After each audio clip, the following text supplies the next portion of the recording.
Today's movie is yet another Roger Corman attempt to cash in on the success of the Jaws franchise. So, giant rubber monsters ahoy! Welcome to Sick Flicks, where I take a deep dive into the cinematic sewer to help you embrace your inner gore geek. I'm Mike Bracken, aka the Horror Geek, and today we're tackling Charles B. Griffith's Jaws ripoff, Up From the Depths. Released in 1979, Up From the Depths is Roger Corman's second attempt to cash in on the success of the Jaws films. Corman had already given us Piranha, but this one hits even closer to home with some weird, giant prehistoric monster eating bathers. In typical Corman fashion, he tinkered with this one in post. From the Depths was originally slated as a horror comedy, but once Corman got his hands on it, he cut most of the comedy in favor of making it a straightforward creature feature. Personally, I think that was the right call. But enough about that. Can Up From the Depths devour enough hapless swimmers to earn a coveted 5 barf bag rating? Let's get to the gore and find out. Oh, and before we get started, today's video is sponsored by patrons BJ Nunamaker, Joseph Bowers, and Jay Gent. If you'd like to help sponsor some videos and free me from the shackles of YouTube's tyranny, you'll find a link to my Patreon in the pinned comment and description below. And now, let's get bloody. Guess we're not wasting any time this week. It's right into the water. Already getting Jaws flashbacks. Oh, here's an anchor. Just let that sink in. And not even 3 minutes in, this movie is already stretching my willing suspension of disbelief because there's no way this girl is begging this dude to kiss her. How about a kiss goodbye? Aren't you coming back? Sure. Kiss good luck then. Anyway, after a kiss for luck, everything's looking pretty fantastic down here in the drink. I sure hope he doesn't find a zombie fighting a shark or one of a million fake rubber sharks from Italian Jaws ripoffs down here. Back on the boat, this guy is just thinking some deep thoughts. Is it possible to dig half a hole? Underwater, it looks like someone's about to do her best Phil Collins cover and get in too deep. Random zoom. It's like Fulci without the eyes. Back below the surface, it's an earthquake. I mean that, or they're just shaking the camera. Probably the latter. Man, the cameraman is really riding her ass here. Definitely not leaving like 3 car lengths between them. Oh great, Cthulhu is gassy again. And shit, I think red fart bubbles means they've picked a new pope. An entire ocean, and this guy parks right on top of Godzilla. Dude, your lady friend is dying down there. This is no time for a drink. Oh crap, I forgot, we hadn't even gotten a title card yet. Pretty low effort, but points for the depths, literally coming up from the depths, I guess. And straight to rum shakin'. It's like a Rex and Effects song up in here. Oh, come on. Starring Sam Bottoms in a shot of chicks shaking their asses? Pretty on the nose movie. And here's Suzanne Reed. Presumably no relation to Oliver, but she was on Knight Rider and Airwolf. Director of photography, Rick Remington. That's my new PI name. Rick Remington is actually Ricardo Remius trying to convince you he's an American. Russell O'Malley gets credited as musical director here, but apparently a lot of the score was done by an uncredited James Horner. Amazingly, this was Alfred M. Sweeney's only screenwriting credit. Can't imagine why. Hey, TNT Jackson director Cirio Santiago produced this. And so did Roger Corman, but I don't think he actually got credited here. And directed by Charles B. Griffith. Griffith was primarily a writer who gave us stuff like Death Race, but he did helm a few films as well. He says this was a terrible experience in a 2005 Senses of Cinema interview. We had it written by one of the typists or secretaries in the office who didn't have any thoughts of becoming a writer. I think Roger did it to punish me, to send me out to the Philippines where I didn't know what I was getting into. I was making an action picture, but the Philippines people were also depressed and they had made this goofy looking fish with bug eyes. I told them that we'll make it a comedy, and their eyes lit up. So I sent back a comedy on one plane and I arrived on the next one. By the time I arrived, Roger had already cut 75 minutes out. As an editor would say, that's a setup, not a payoff. On shore, Alex Kintner's mom realizes her kid is missing. At any rate, this guy is turning in a real gutsy performance. Hey, is Riff Raff running this resort? God, I hate Rocky Horror. Sorry you got covered with human entrails, sir. Please accept these free drinks as compensation. Well, very least that I can do is offer you a couple of drinks from the house. Mike, make a couple of zombies for the Bennetts right away. Sweet, this dude has a tiki phone. Look at that giant handset. Anyway, here's Suzanne Reed, who's going to fill the Corman quotient for eye candy in this one, I think. The photo is coming from inside the shark. I'm not going to lie, this is way more inventive than I expected from this film. Wait a minute, is this guy selling the cursed tiki? I knew it. this is a Brady Bunch tie-in. But this guy is gonna scuttle the sale. Look, you don't want to buy that thing, but you definitely want to check out these sweet timeshares. I've got one left with your name on it. Oh, wait, he's in on the scam with the tiki guy. Pretty sneaky, sis. I've got no clue what's going on in this movie, but fortunately our A plot has arrived at our B plot, so it's all gonna come together soon, I think. Hurry, I need a restroom! And it looks like our scam artist has a side hustle. Floating meth lab. Brilliant. Ah yes, Jimmy Buffett in the early days here. This is the weirdest Captain Ron remake ever. Back on shore, I think Sully is making his move. I'm chopping this pineapple, but you're looking mighty fine-apple. He must be shy, though. Sorry, gotta run. Back in the A movie, Officer Mitchell is hard at work. Well, I generally prefer Schlitz, but I guess this'll do. Ah yeah, your tax dollars, hard at work. Anyway, the professor here is fondling his flounder. Hell yeah. No, not like that, you pervs. I mean this fish. Oh shit, Bruce the Shark is in the lagoon.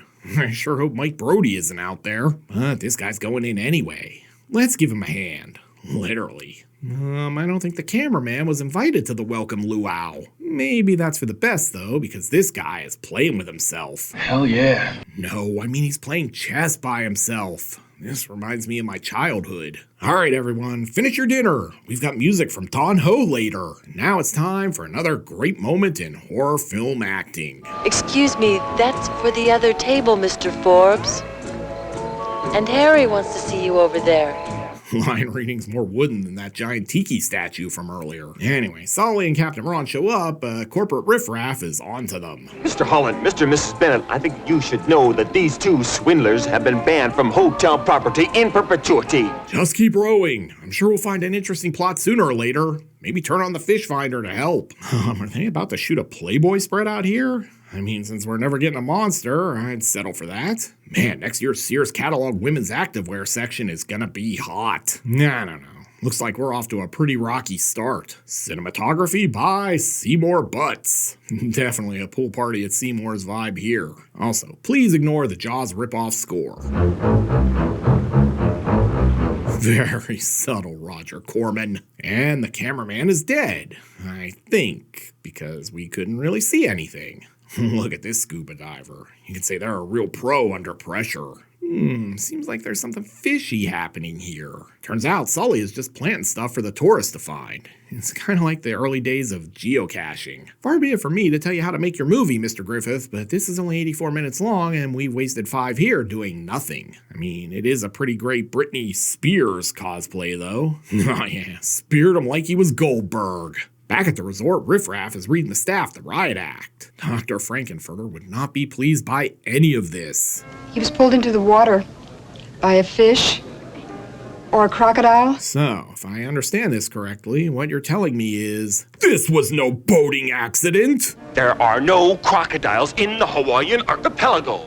I'll take your word for it. Kinda irrelevant since you're filming in the Philippines, though. Pretty sure there are crocs there. Oh, sorry to interrupt your dramatic dialogue scene. You're gonna need a bigger boat. Oh yeah, get down with your bad self, Mr. Howe. Once we get to international waters, we can start the betting on the monkey knife fights. You know, I used to have a scuba diving charter business. It went under.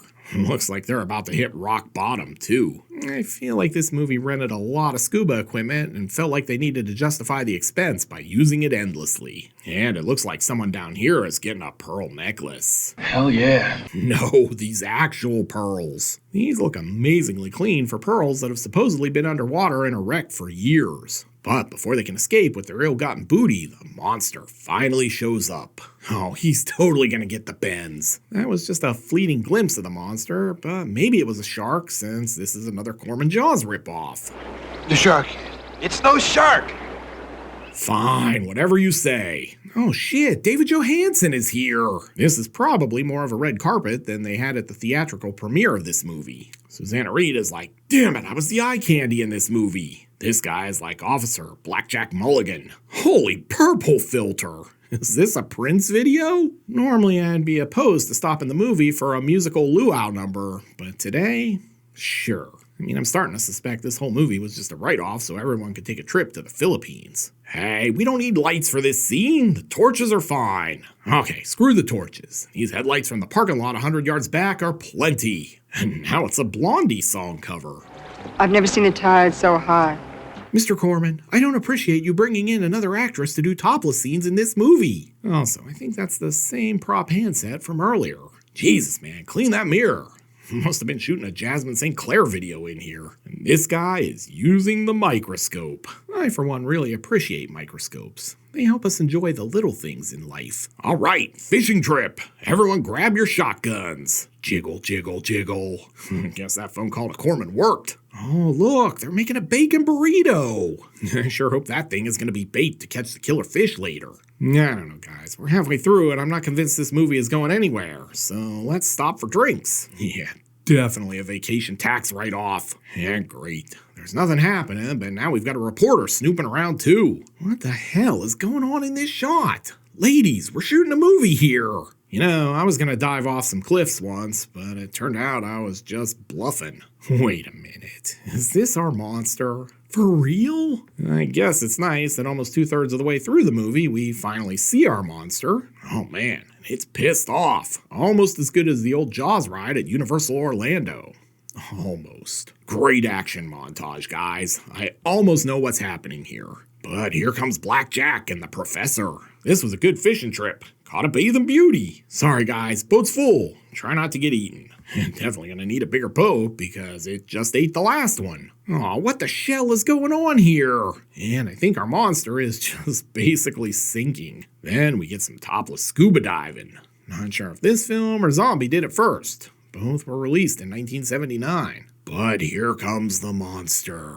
Back at the resort, it looks like everyone is getting ready to pig out. Honestly, you can really see that Up from the Depths is basically two different movies tonally that got spliced together into one. We've got the low-budget creature feature Jaws wannabe, but we've also got the weird comedy Griffith made in these cut-in scenes with Captain Ron and Riff Raff, who looks like Vork from the Guild now that I think about it. And look at this monster. God, I love a big giant rubber monster. Chef's kiss. Her bullets are powerless against its tough rubber hide. Oh no, Blackjack's in the water. Can he lock in the claw? Not the worst JR I've ever done, but not the best either. And so much for Blackjack. Guess Barry Windham is gonna have to carry the legacy now. God, it's like Black Friday with a sale on $3 waffle makers out here right now. Guys, you're on land. The fish monster can't get you. Don't let it get me! Snap out of it! Fish can't walk! See, this guy gets it. They've got $100 HD TVs over here. How is it suddenly night now? Say it with me, kids. Continuity is hard. Check out as at 11 a.m. sharp, people. Hey, this is big news. Discount Geraldo is here.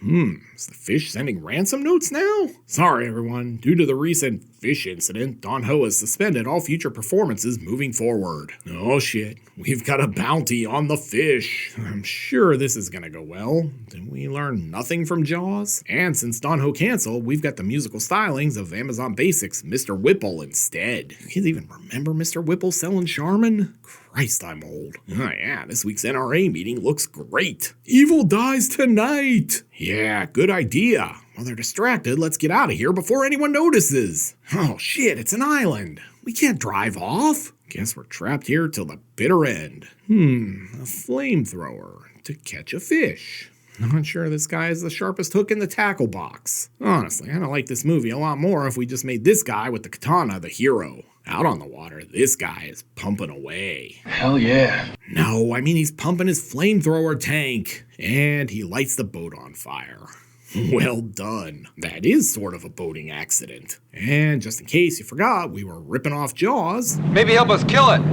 I want it alive, Greg. These guys, meanwhile, have a bite. Here comes the monster. I like that all the kills in this movie are basically just people flailing around in extreme close-up in cherry Kool-Aid. Honestly, this might be the longest 84-minute movie in history. Yes, the soundtrack only plays underwater.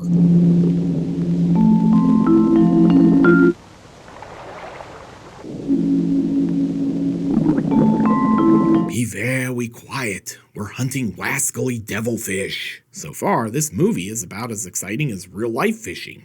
And somehow, the professor got chomped. And acting. His insides are all busted. He's dead. The bad news is he's dead. The good news is they can use them as bait. Now it's personal. Yeah, just wire him with explosives. He'll never know. I hope they're going to drag him behind the boat, because that would be hilarious. Oh god, they are! This looks like one of those Air Jaws specials during Shark Week. Except this fish is too smart and steals the bait off the line. What happened? Nothing! It got away!